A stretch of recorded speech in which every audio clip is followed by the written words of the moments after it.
함께 기도하겠습니다. 아버지 하나님, 오늘도 주님의 은혜를 간구합니다.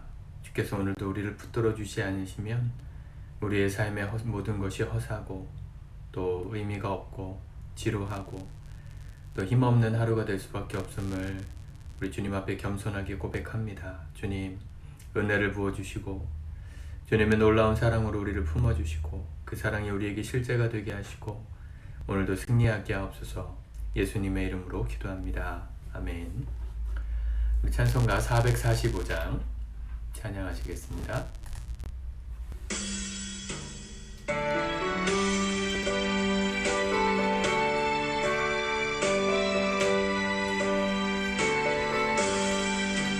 햇산을 넘어 천국에 가도 빛 가운데로 걸어가면 주께서 항상 지키시기로 약속한 말씀 변치 않네.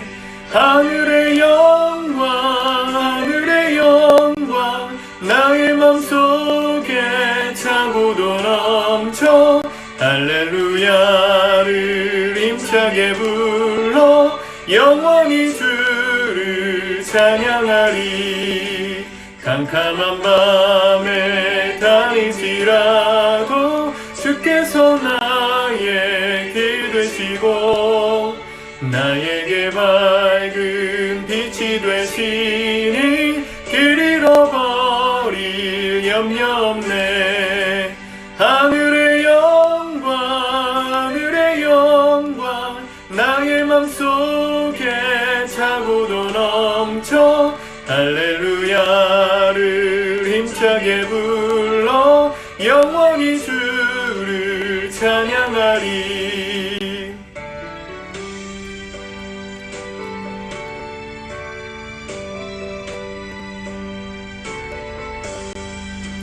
광명한 그 빛 마음에 받아 찬란한 천국 바라보고 할렐루야를 힘차게 불러 날마다 빛에 걸어가리. 하늘의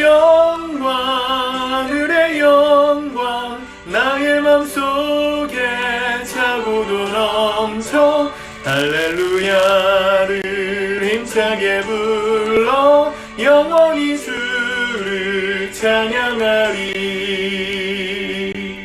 아멘. 하나님의 말씀, 오늘 데살로니가 전서 3장 말씀을 같이 읽고 기도하도록 하겠습니다. 1절부터 같이 보겠습니다. 시작.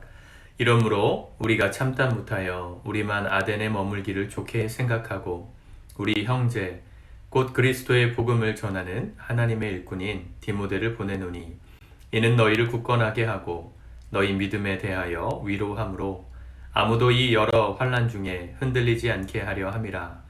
우리가 이것을 위하여 세움 받은 줄을 너희가 친히 알리라. 우리가 너희와 함께 있을 때에 장차 받을 환난을 너희에게 미리 말하였는데 과연 그렇게 된 것을 너희가 아느니라. 이러므로 나도 참다 못하여 너희 믿음을 알기 위하여 그를 보내었노니 이는 혹 시험하는 자가 너희를 시험하여 우리 수고를 헛되게 할까 함이니 지금은 디모데가 너희에게로부터 와서 너희 믿음과 사랑의 기쁜 소식을 우리에게 전하고 또 너희가 항상 우리를 잘 생각하여 우리가 너희를 간절히 보고자 함과 같이 너희도 우리를 간절히 보고자 한다 하니 이러므로 형제들아 우리가 모든 궁핍과 환난 가운데서 너희 믿음으로 말미암아 너희에게 위로를 받아노라. 그러므로 너희가 주 안에 굳게 선즉 우리가 이제는 살리라. 우리가 우리 하나님 앞에서 너희로 말미암아 모든 기쁨으로 기뻐하니 너희를 위하여 능히 어떠한 감사로 하나님께 보답할까. 주야로 심히 간구함은 너희 얼굴을 보고 너희 믿음이 부족한 것을 보충하게 하려 함이라. 하나님 우리 아버지와 우리 주 예수는 우리 길을 너희에게로 갈 수 있게 하시오며 또 주께서 우리가 너희를 사랑함과 같이 너희도 피차간과 모든 사람에 대한 사랑이 더욱 많아 넘치게 하사 너희 마음을 굳건하게 하시고 우리 주 예수께서 그의 모든 성도와 함께 강림하실 때에 하나님 우리 아버지 앞에서 거룩함에 흠이 없게 하시기를 원하노라. 아멘. 사도 바울과 지금 데살로니가 교회 성도들은 같이 있지 못하는 상황입니다. 핍박을 받아서 급하게 떠나야 했던 이 도시 데살로니가에 사도 바울이 편지를 보냈죠.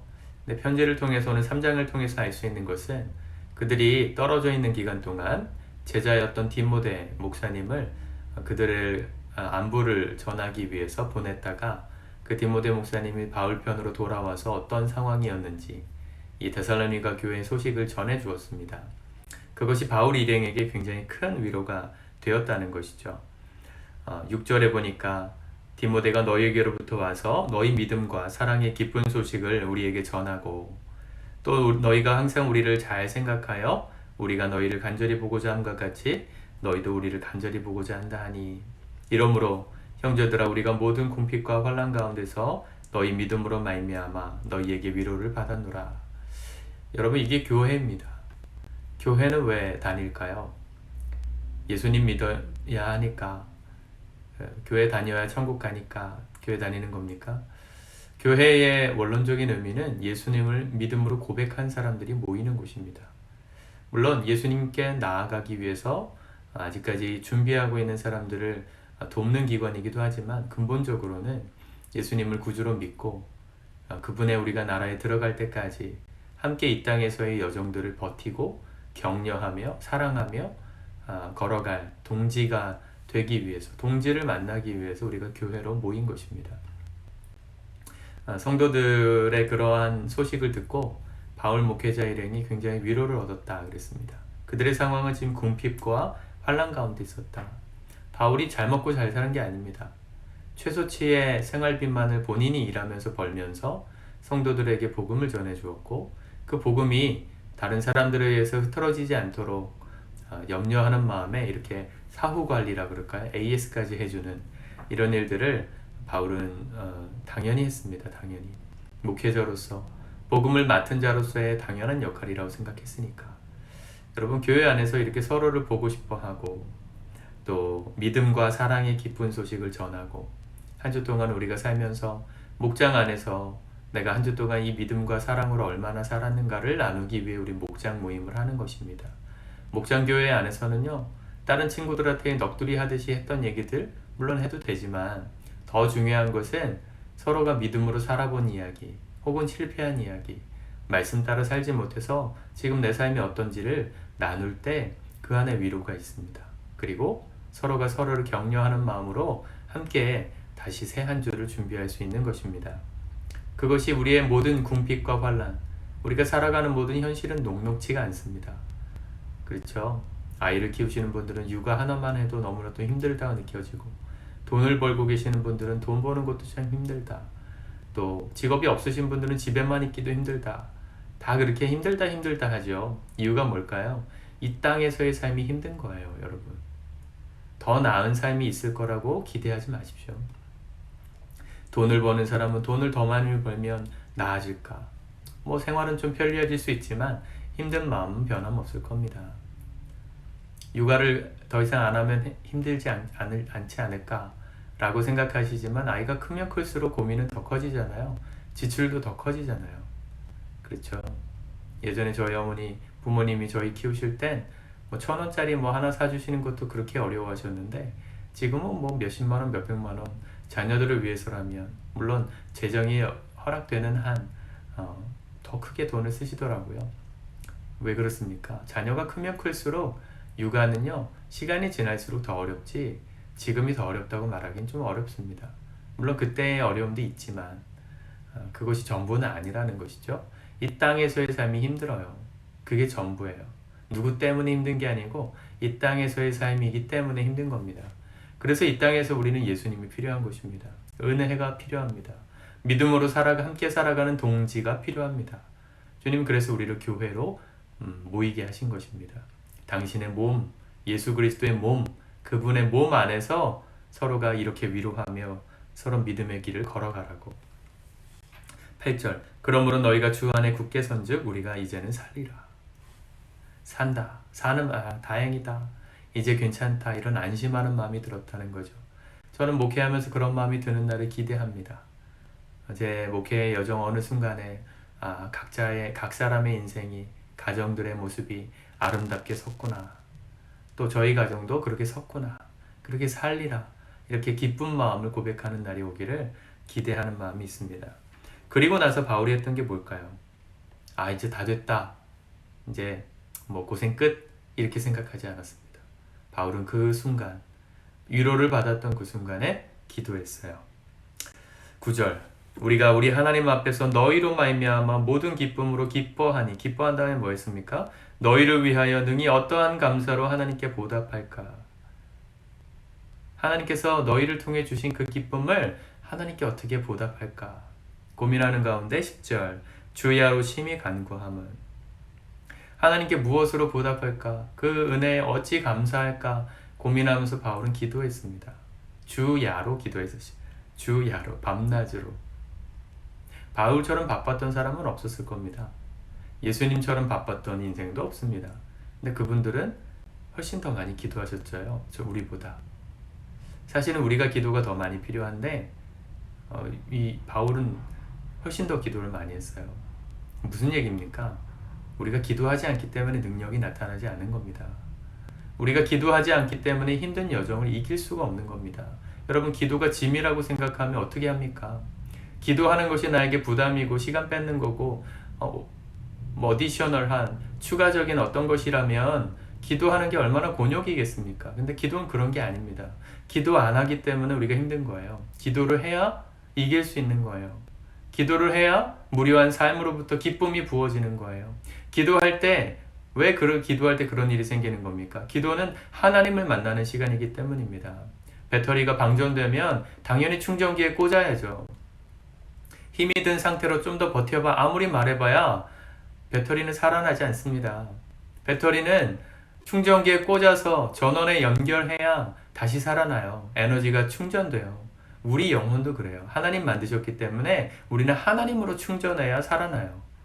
다른 걸로 아무리 힘내봐. 다른 걸로 아무리 게임을 하고 영화를 보고 사람을 만나고 뭘 해봐도 그때뿐이죠. 그때는 반짝하는 것 같지만 소진되는 건 여전히 막을 수가 없어요. 그래서 그거 끝나면 또 다른 걸 찾는 거예요. 마약이 그렇지 않습니까? 마약은 우리 뇌 시냅스를 통과하는 도파민 호르몬을 급격하게 늘려서 뇌가 활성화되게 만드는 거예요. 그럼 기분이 좋아지거든요. 근데 그렇게 갑자기 강제적으로 이 도파민을 많이 뿜어내게 하면 마약의 효과가 끝나는 순간 현저하게 떨어지거든요. 평소에는 가만히 두면 한 5 정도 나오는데 마약을 쓰면 한 1000 정도 나온대요. 그러니까 어마무시하죠. 200배가 넘는 기쁨이 느껴지다가 이 마약이 끝나면 도파민 5가 나오던 것도 0, 제로로 나온답니다. 아주 오랫동안. 그러니까 굉장히 급격한 우울감, 또 불쾌감, 그런 게 드는 거예요. 여러분, 아무리 우리가 힘들어도요, 다른 걸로 채우려 해도요, 우리는 충전되지 않아요. 사람은 영혼이기 때문에 그렇습니다. 짐승은 그냥 고기 잡아먹고 그냥 교미하고 그러면 행복해해요. 근데 우리 사람은 그것만으로는 안 돼요. 우린 영혼이기 때문에 하나님께로 돌아가야 합니다. 그게 기도예요. 기도는 하나님께로 돌아가는 시간입니다. 배터리에 충전하는 시간입니다.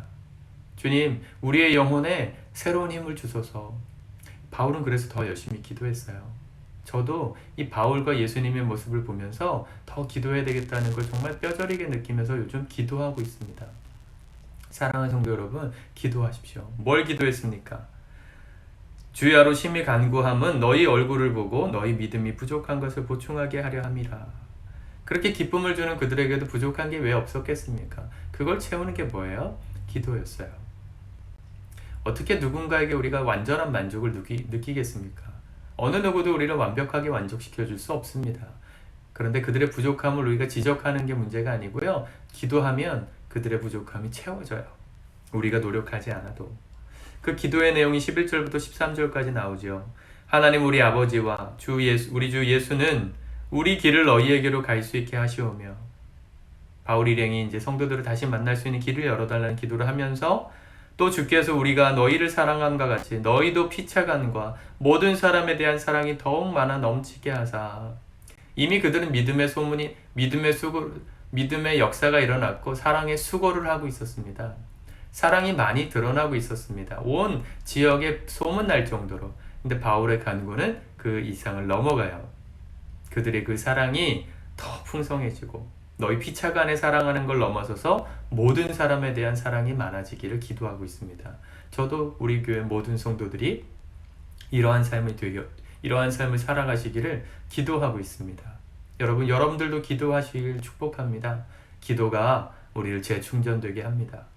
배터리를 충전하듯 주님께 기도하세요. 주님께 엎드리세요. 우리가 스마트폰 보느라, TV 보느라, 책 읽을 시간도 없잖아요. 여러분, 그 배터리 충전하는 타임에 충전기에 꽂는 그 순간 잠시라도 기도하세요. 아니, 잠시라도 기도하세요. 그럼 못합니다. 내가 30분은 기도한다 해야 한 10분 하고 살아요. 인간이 그래요. 내가 60점 맞아야지 그러면 절대 60점 이상 못 맞아요. 100점 맞아야지 해야 80점, 90점까지 맞을 수 있는 겁니다. 여러분들이 목표치를 높게 잡으세요. 그것이 이룰 수 없는 목표라고 허망해하지 마시고 목표를 크게 가져야 여러분들이 할 수 있는 한계치가 높아지는 것입니다. 100%를 충전하기 위해서 하는 게 아니고요. 100점을 맞기 위해서 100점 못 맞으면 낙제가 아니고요. 여러분 100점을 맞기 위해 달려가다가 80점만 맞아도 70점만 맞아도 잘한 거예요. 목표가 60점인 사람은 절대 60점을 넘어갈 수 없어요. 내가 하루에 30분 기도하리라 절대 그 이상 할 수 없어요. 10분 하리라 절대 10분 이상 할 수 없어요. 10분도 못할 가능성이 커요. 그러나 30분 하리라 하는 사람은 10분 이상 합니다. 여러분들 마음에 여러분들의 의지를 담아서 그 의지를 강화시켜 가십시오. 결단한 것을 실행하는 연습을 기도를 통해 해보십시오. 목표를 크게 갖고 내가 적어도 하루에 1시간 기도하리라 그럼 적어도 30분 합니다. 우리의 이 결단이 우리를 힘들게 하는 시간이 아니라 내가 살아나는 시간, 우리가 하나님께 어떻게 우리의 삶에 주신 감사를 보답할까 고백하는 시간, 그 주님을 만남으로 우리 안에 사랑이 넘치는 시간. 마지막 너희 마음을 굳건하게 하시고, 바울의 기도입니다. 우리 기도가 이런 기도가 담겨야 되는 것이죠. 하나님, 우리 마음을 오늘 굳건하게 해주십시오. 어떠한 역경에서도, 환난에서도, 궁핍에서도 단단해지게 해주십시오. 우리 주 예수께서 그의 모든 성도와 함께 강림하실 때에 우리 하나님 앞에서 거룩함에 흠이 없게 하시기를 오늘 도와주십시오. 주님 오실 때까지 우리가 거룩하게, 정결하게 이 하루를 살기를 원합니다. 여러분, 아침에 이 기도를 하지 않으면 언제 기도할 수 있겠습니까? 출근하시는 분들은 꼭 기도하십시오. 아침마다 하나님, 내가 오늘 세상 가운데 물들지 않게 하시고 세상 가운데 거룩한 자로, 주님 지금 오셔도 부끄럽지 않은 자로 100% 그렇게 살지 못한다 할지라도 목표를 높게 잡고 기도하면서 걸어가야 우리의 삶이 하루하루 더 성숙해지고 거룩해지는 것입니다. 기도하며 오늘 이 은혜를 누리는 우리 성도님들 되시기를 축복합니다. 기도하겠습니다. 사랑의 아버지 하나님, 우리 사랑하는 성도들의 삶을 축복합니다.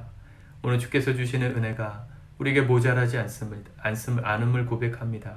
하나님 아버지, 넘치는 은혜를 받고도 주님께 어떻게 보답할까 생각조차 못하게 살아가게 만드는 사단 마귀의 괴계로부터 우리를 건져내시고 영적으로 깨어서 주님 기도하며 그 시간을 통해 재충전되며 우리 영혼이 살아나는 것들을 경험하며 우리 안에 사랑이 넘치고 마음이 단단해지고 주님 앞에 거룩함을 결단하는 우리 기도가 될 수 있도록, 기도의 힘을 누릴 수 있도록, 그 맛을 볼 수 있도록 우리 성도들 오늘 엎드리게 도와주시옵소서. 주 앞에 시간을 내어 주 앞에 기도하리라 실천하게 하옵소서. 주님, 우리를 도우실 것을 믿습니다. 예수님의 이름으로 기도드립니다. 아멘.